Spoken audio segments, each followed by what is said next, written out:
In Ecclesiastes chapter 8, in verse 8, though, Solomon makes this observation.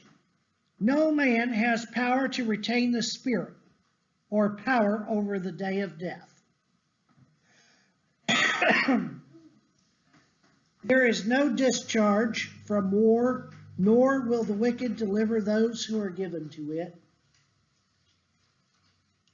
All this I observed while applying my heart to all that is done under the sun, when man had power over his own hurt. Solomon says, I've looked at these things.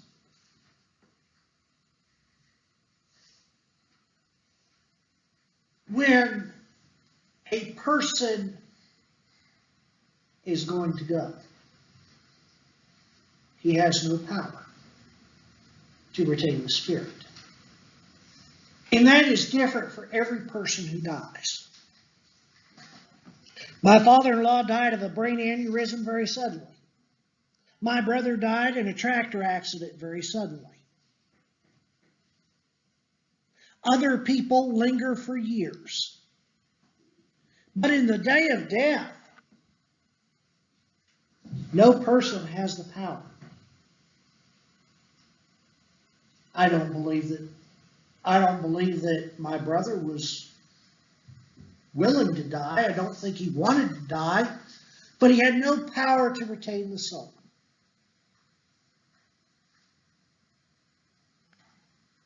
Neither will I in the day of my death.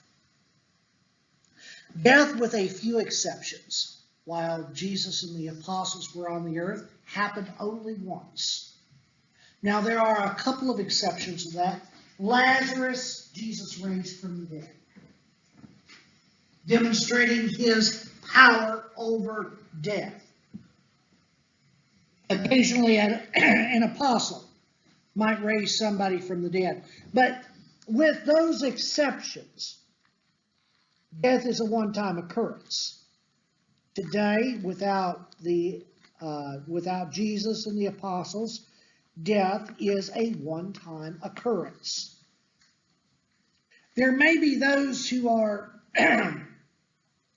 dead, if you will, I'll use air quotes, legally dead on an operating table that might come back to life. But I seriously doubt that anyone has actually died a physical death. I don't want to get into someone. If someone claims they've died and come back to life, I'm not going to argue with them because I'm not who they are. However, the Hebrew writer says that death is a one-time event.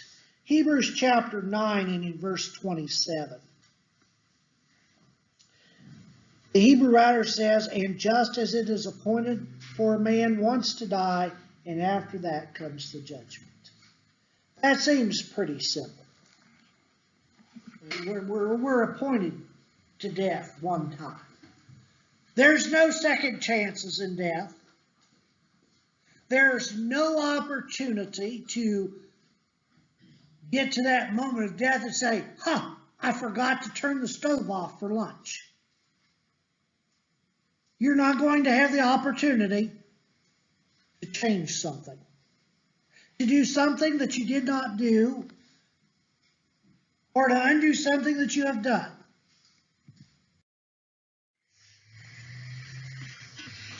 Very simple. We know scientifically the body decays. Peter makes that point, 1 Peter chapter 1, verse 24.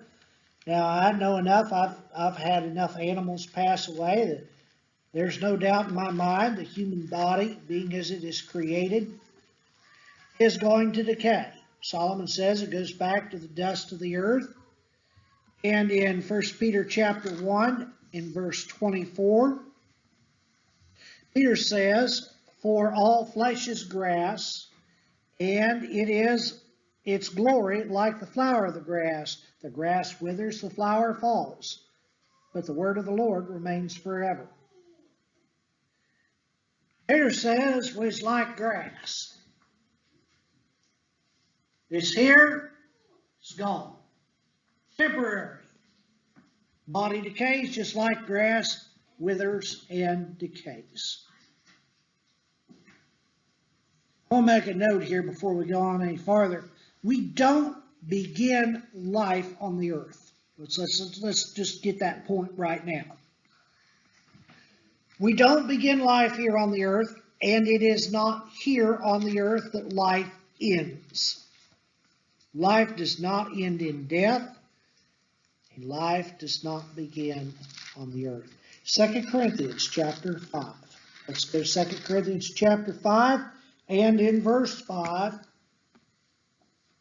He who has prepared for us this very thing is God, who has given us the Spirit as a guarantee. God created our souls. We may not have been conscious of such a thing. God created our souls. That soul was united with our body in our mother's womb. And our soul will continue on.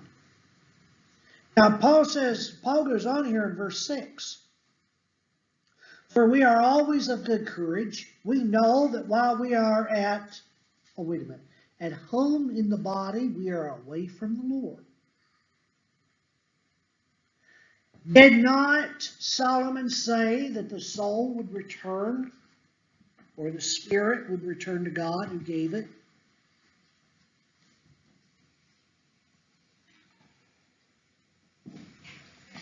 In several passages in the New Testament, Paul references sleep when speaking of those who've died, as does Job, David, Solomon, and others. I think one of the most prominent passages is 1 Thessalonians chapter 4, where Paul talks about sleep, those who have fallen asleep. And this is probably where we get the idea of that death is like sleep. In fact, sometimes we sing a song, my life will end in deathless sleep. Well, to a point that's accurate, but don't take it too far. 1 Thessalonians chapter 4 and in verse 14 of that chapter, begin in verse 13, Paul says, But we do not want you to be uninformed, brothers, about those who are asleep. In that instance, Paul is referring to those who have died, those who are asleep. Well, Paul wants us to be informed. Now, God has a place prepared. A soul without a body, I don't fully have a full grasp of the human soul.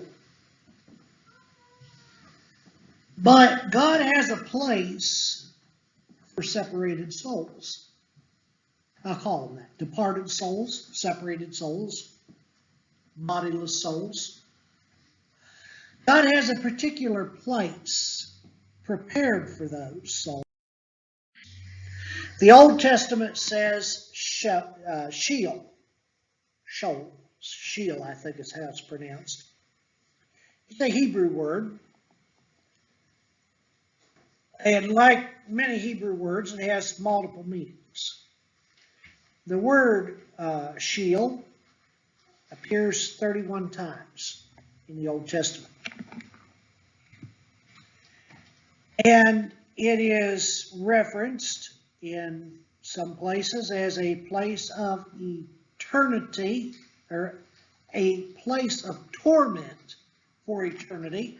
This would be eternal hell. Most of your translations will translate this word as hell. It also has a meaning of a place of departed souls waiting judgment. There is a separation between these two. They're not the same place, even though the same word